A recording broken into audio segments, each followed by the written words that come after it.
Good morning friends, welcome to study with me. आज हम बात करेंगे हिमालय का प्रादेशिक विभाजन पार्ट 3, जिसके अंतर्गत हम लोग नेपाल हिमालय को लेकर चर्चा करेंगे। तो देखिए, शुरू करते हैं सबसे पहले कि नेपाल हिमालय को लेकर क्या हमसे प्रश्न या फैक्ट पूछे जाते हैं। तो सबसे पहला है नेपाल हिमालय का विस्तार, कि नेपाल हिमालय का विस्तार कहां से कहां तक है। तो नेपाल हिमालय का विस्तार काली नदी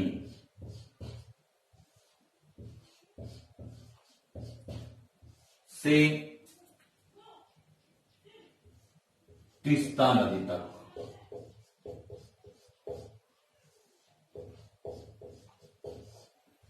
काली नदी से लगाकर तीस्ता नदी के मध्य मुख्य रूप से यह नेपाल और सिक्किम में स्थित है।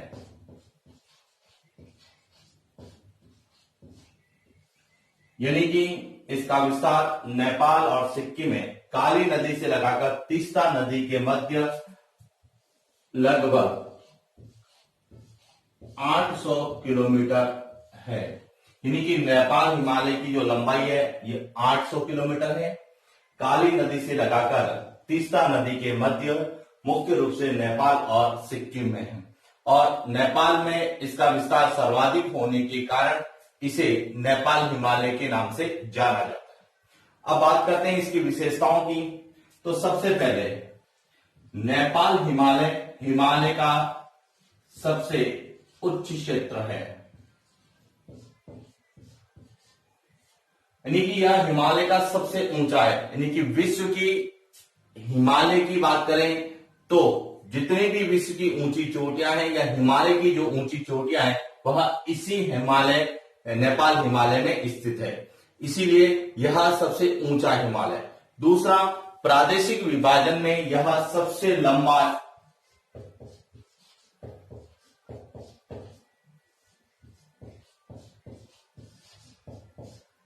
प्रादेशिक हिमालय का जो हम विभाजन कर रहे हैं तो उसमें सबसे लंबा हिमालय कौन सा है? नेपाल हिमालय है, जिसकी लंबाई लगभग 800 किलोमीटर तक है नेपाल और सिक्किम में। क्लियर हो गया? ये तो था नेपाल हिमालय के विस्तार को लेकर। इसके बाद आता है नेपाल हिमालय की जो है ऊंची चोटियां कौन सी है, क्योंकि हम कहते हैं कि विश्व की सबसे ऊंची चोटियां इसी हिमालय का भाग है। तो नेपाल हिमालय की मुख्य चोटियां कौन कौन सी है और कहां कहां है, इसके भी कई बार प्रश्न पूछे जाते हैं। तो देखिए, नेपाल हिमालय की जो सबसे ऊंची चोटी है वह है माउंट एवरेस्ट।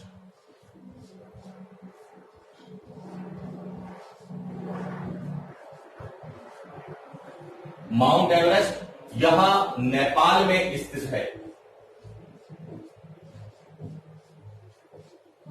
और इसकी ऊंचाई है 8,848 मीटर।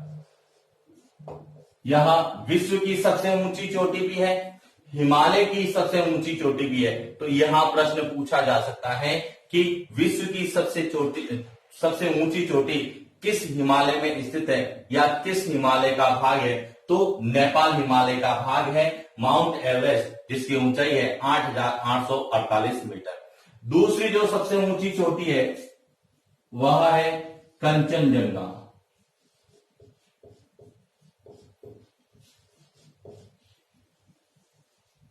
यहां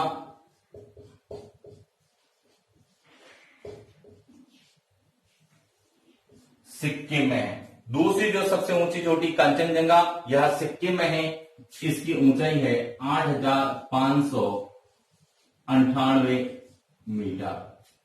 और यह भारत में स्थित सबसे ऊंची चोटी। कई बार प्रश्न पूछा जाता है कि भारत में स्थित सबसे ऊंची चोटी कौन सी है, तो भारत में स्थित है कंचनजंगा। देखिए, हिमालय की चोटियों को लेके भारत के संदर्भ में 3 प्रश्न पूछे जाते हैं। पहला प्रश्न कि विश्व की सबसे ऊंची चोटी कौन सी है, तो विश्व की सबसे ऊंची चोटी है माउंट एवरेस्ट, नेपाल में स्थित है 8,848। दूसरे पूछा जाता है भारत की, तो भारत के जो है सीमा क्षेत्र में स्थित है वह है K2, जो कि POK पाक अधिकृत कश्मीर का भाग में है, और उसका नाम है गॉडविन ऑस्टिन या K2, 8,611 मीटर। और भारत में, जिस पर भारत का अधिकार है, भारत की सीमा के भीतर यदि बात करें तो सबसे ऊंची चोटी है कंचनजंगा, सिक्किम में 8,598 मीटर। इसके बाद नेपाल हिमालय की जो तीसरी सबसे इंपॉर्टेंट चोटी है वह है मकालू।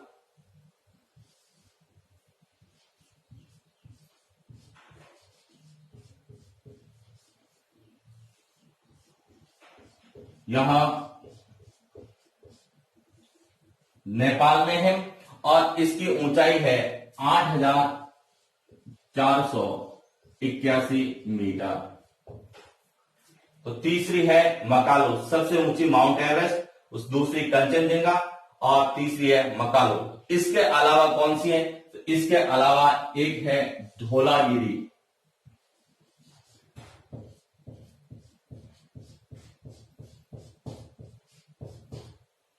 धौलागिरी यहां नेपाल में है और इसकी ऊंचाई है 8,168 मीटर। इसके बाद अगली है अन्नपूर्णा।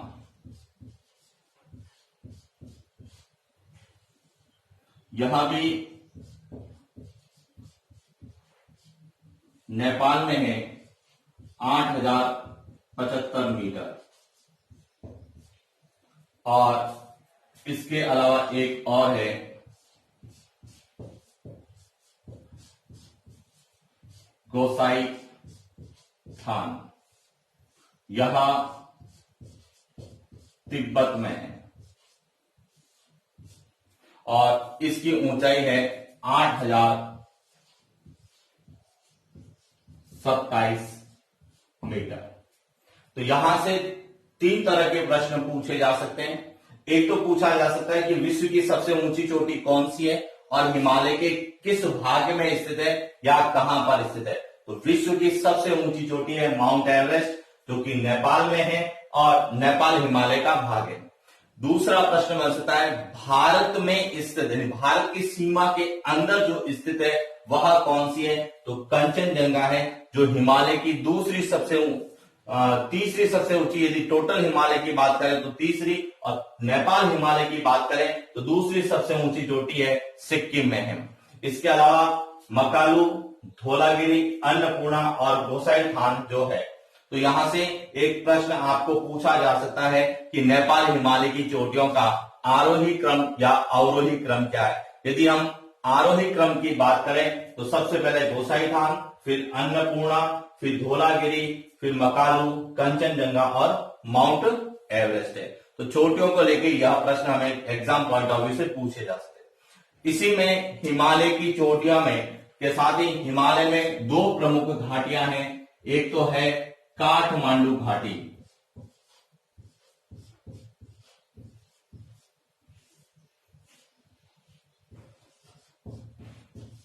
काठमांडू घाटी की इन चोटियों के मध्य जो घाटी है उसमें सबसे जो प्रसिद्ध है नेपाल हिमालय की घाटी वह है काठमांडू घाटी और दूसरी है पोखरा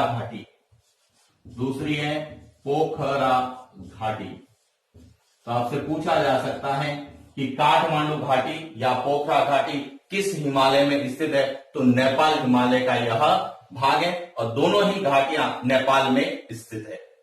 तो चोटियों के बाद में पूछा जाता है घाटियां।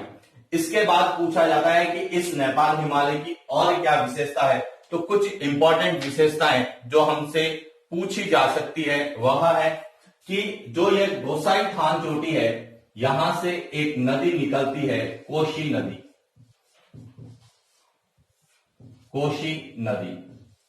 तो आपसे पूछा जा सकता है कोशी नदी का उद्गम स्थल कहां है। तो गोसाई थान तिब्बत में है और यहां से गोसाई थान से निकलकर नेपाल के रास्ते भारत में आती है और इसे भारत में एक नाम से जाना जाता है जिसे कहते हैं बिहार का शोक।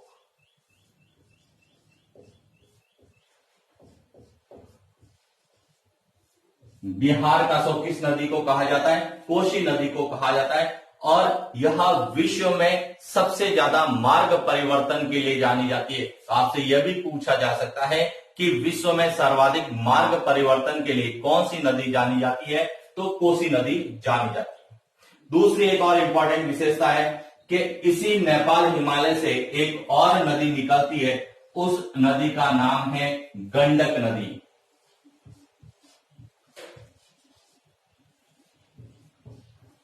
गंडक नदी का जो भी उद्गम स्थल कौन सा है, नेपाल हिमालय है। और गंडक नदी की भी एक विशेषता है कि भारत का सबसे बड़ा पशु मेला जो कि सोनपुर पशु मेला है बिहार में, सोनपुर पशु मेला बिहार में लगता है। यह जो है भारत का सबसे बड़ा पशु मेला है। तो प्रश्न पूछा जा सकता है कि भारत का सबसे बड़ा पशु मेला किस नदी के किनारे भरता है, गंडक नदी के किनारे। कहां भरता है, सोनपुर में। किस राज्य में भरता है, तो बिहार में। या फिर आपसे यह भी पूछा जा सकता है कि निम्न में से कौन सी नदियों का उद्गम स्थल जो है नेपाल हिमालय। इसके अलावा तीस्ता नदी, तीस्ता नदी भी जो है सिक्किम से निकलती है। सिक्किम में एक जो है ग्लेशियर है पाओहुनरी ग्लेशियर, पाओहुनरी ग्लेशियर। तो पाओहुनरी ग्लेशियर से यह तीस्ता नदी सिक्किम से निकलती है और यह तीस्ता नदी पर एक परियोजना बनी हुई है, तीस्ता परियोजना, जो भारत और बांग्लादेश के बीच में विवादित परियोजना है। तो आपसे यह भी पूछा जा सकता है कि भारत और बांग्लादेश के बीच में विवादित परियोजना कौन सी है, तो वह है तीस्ता परियोजना। तीस्ता नदी पर सिक्किम में बनी हुई है। और तीस्ता नदी ब्रह्मपुत्र नदी की क्या है, सहायक नदी भी है। तो आपसे नदियों के संदर्भ में भी तीस्ता नदी का प्रश्न पूछा जा सकता है। इसके अलावा इसकी और क्या विशेषता है, तो उसकी भी हम लोग बात करते हैं कि हम लोग पढ़ते हैं गोसाईथान, और गोसाईथान को जो है तिब्बत में कहा जाता है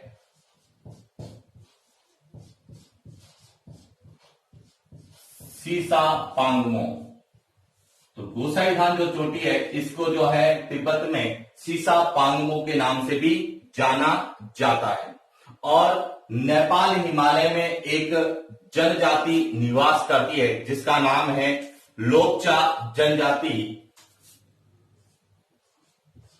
लेप्चा या कहा जाता है लोप्चा जनजाति। और यह जनजाति जो है,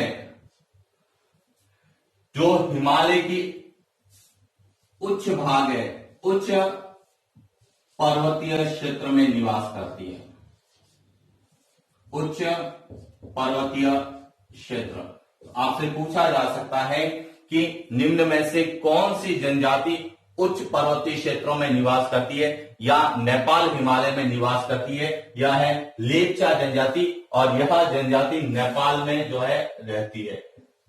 कहां निवास करती है, नेपाल में निवास करती है। तो हमें एक टॉपिक आता है मानव संसाधन या विश्व की प्रमुख जनजातियां, उसके संदर्भ में कई बार पूछा जाता है कि लेप्चा जनजाति का संबंध किस क्षेत्र से है, तो क्षेत्र पूछा जाता है तो हिमालय पर्वतीय क्षेत्र, हिमालय पर्वतीय क्षेत्र में भी पूछा जाता है तो नेपाल हिमालय, और नेपाल हिमालय में भी पूछा जाए तो यह नेपाल में निवास करती है। तो यह था हमारा एक छोटा सा टॉपिक नेपाल हिमालय, जिसको लेके कई बार छोटे छोटे प्रश्न बनते हैं। और सामान्यतः इसका सबसे बड़ा जो अच्छा प्रश्न बनता है वह यही पर पूछा जाता है कि विश्व की सबसे ऊंची चोटियां हिमालय के किस भाग में जो है स्थित है। वह 4 ऑप्शन देगा आपको, कश्मीर हिमालय, कुमायूं हिमालय, नेपाल हिमालय या असम हिमालय। तो सबसे ऊंची चोटियां वो कौन सा है, नेपाल हिमालय में। दूसरा प्रश्न यह भी पूछा जा सकता है कि प्रादेशिक वर्गीकरण के अनुसार हिमालय का सबसे बड़ा भाग कौन सा है, तो सबसे बड़ा भाग भी जो है कौन सा है, नेपाल हिमालय है। यह 800 किलोमीटर लंबा है और इसका विस्तार काली नदी से लगाकर तीस्ता नदी के मध्य स्थित है। इसको जो है आरएस मेंस की बात करें, कई स्टूडेंट्स कमेंट्स कर रहे हैं कि सर आरएस में कैसे क्वेश्चन बनते हैं, तो आरएस में यहां से 50 शब्द का भी प्रश्न बन सकता है कि नेपाल हिमालय 50 शब्द में लिखिए। या फिर लिखा जाता है माउंट एवरेस्ट, 15 शब्द में लिखिए। या जैसे लेपचा जनजाति, आपको 15 शब्द में लिखना है, तो आपको बताना होगा कि लेपचा जनजाति कहाँ रहती है, किस क्षेत्र में रहती है, कौन सा वह भौगोलिक क्षेत्र है, प्रादेशिक वर्गीकरण के अंतर्गत किस क्षेत्र के अंतर्गत वह भाग आता है। और कई बार यहां से प्रश्न पूछा जा सकता है कि नेपाल हिमालय की प्रमुख विशेषताएं बताइए। तो विशेषताओं में आपको बताना है सबसे पहले उसका विस्तार, दूसरा उसका बताना है प्रमुख चोटियां, तीसरा उसमें कौन सी घाटियां हैं, चौथा उसमें कौन कौन सी नदियां निकलती है, किन नदियों का उद्गम स्थल है, और उसके बाद उस क्षेत्र की और क्या विशेषता है। इस तरह के प्रश्न हम लोगों से एग्जाम पॉइंट ऑफ व्यू से पूछे जा सकते हैं। तो आज के लिए इतना ही। आप कमेंट जरूर करिए कि आपको ये वीडियो कैसा लगा। Thank you.